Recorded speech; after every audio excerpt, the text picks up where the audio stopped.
Hey, there's a lot going on today with both the announcement from Apple in San Francisco of what's coming next, and then the president tonight with his first State of the Union address. Let's toss it on over to Arthel with more on that and a special guest. Yeah, Arthel. I do. My special guest is Congressman Brian Bilbray. He's joining me on the phone from D.C.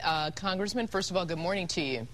Well, first of all, congratulations on the Saints, Arthel. I love you, Congressman. you have a vested interest in that too. Thank you very much. I'm wearing black and gold. You can't see me, but I am wearing it. Well, rumor is it's snowing in hell, so don't worry about it. Okay.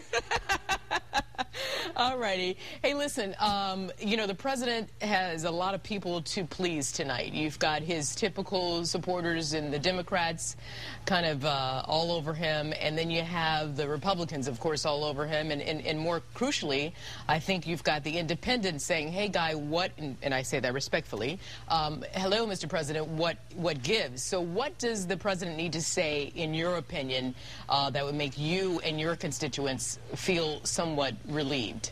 You're absolutely right, Arthel. And the real message here is to the independents.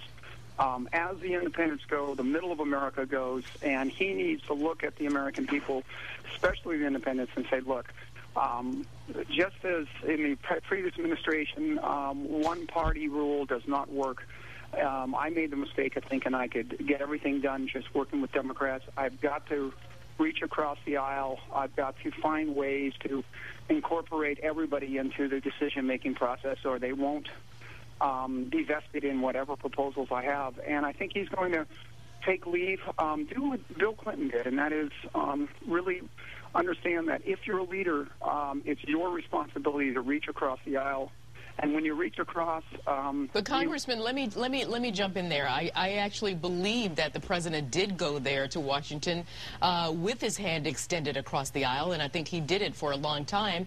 And then, quite frankly, there the politics started. And I'm not certainly going to sit here and blame the Republicans or the Democrats, but a lot of bickering started, and I'm not sure who's culpable. And that's what really has to stop. So I think the president had good intentions. I think where he went wrong, and you tell me this, I think when he tried to push this health care thing so forcefully and so quickly, I think that's where people started to go, whoa, what's going on here?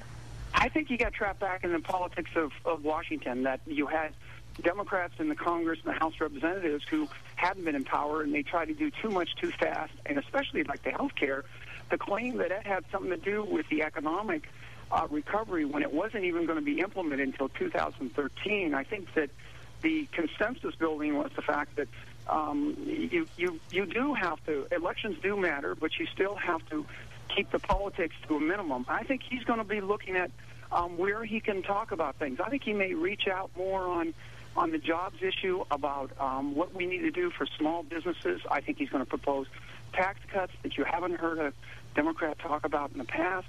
I think he's going to really make an effort of being much like Bill Clinton was, and that is sort of back up, say, okay, I've heard the message. This is not just a fringe element of extremists. This is middle America is saying, whoa, we want things done a little differently. And I think he's going to try to respond to that. And I think that's what he needs to do. And I think he's going to as well. I had a chance to hear what some of the president, the points that he's going to raise tonight, and you're absolutely right. Obviously, you have that same insight. So will it be enough? This is what I want to know, because I feel like right now there's been such a divide, quite frankly, in place there in Washington, that I wonder if there's going to be if it's going to be easy to meld at this point. Well, I think his biggest problem is that he's got people that are in control of the House and Senate right now that have never really been able to be in power for a long period. People like Waxman, who overthrow Dingell, the more extreme elements of his own party, that are really not patient, I think, as patient as he is, to do the job right. And so he's going to have the most problem with his own party, and that's going to be the challenge. Okay, I have to run, Congressman, so I ask you, if the president extends that hand you're talking about, are the Republicans willing to meet him halfway? If we're allowed to be in the room and discuss what is going to be proposed. The fact but Congressman, the Republicans have been in the room, and they're part of the Finance Committee, et cetera, so they have been in the room. Arthel, they were not in the back room where the deals were cut, and that's what the American people are. I don't care if it's Republican or Democrat. When the back room deals were being cut, the American people knew that unlike what was promised, it was not televised, it was not public, and there wasn't even somebody from the opposite party there. So these meetings were held in a back room where you had ranking members of a committee, like a Republican, that wasn't even allowed in the room where the decisions were made, and then they brought it out in public, and the public was more upset that they didn't get to see it, not that the Republicans didn't get to see it. Well, listen, the bottom line is we got to get people back to work. I think we can all agree on that, right?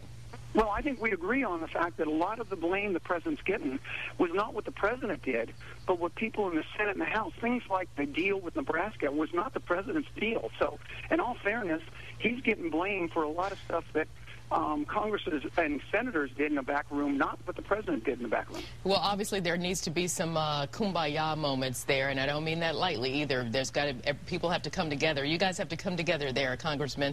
All right, listen, you know, I always love talking to you, and thank you so much for rooting for my Saints. No problem. All right. Black and gold.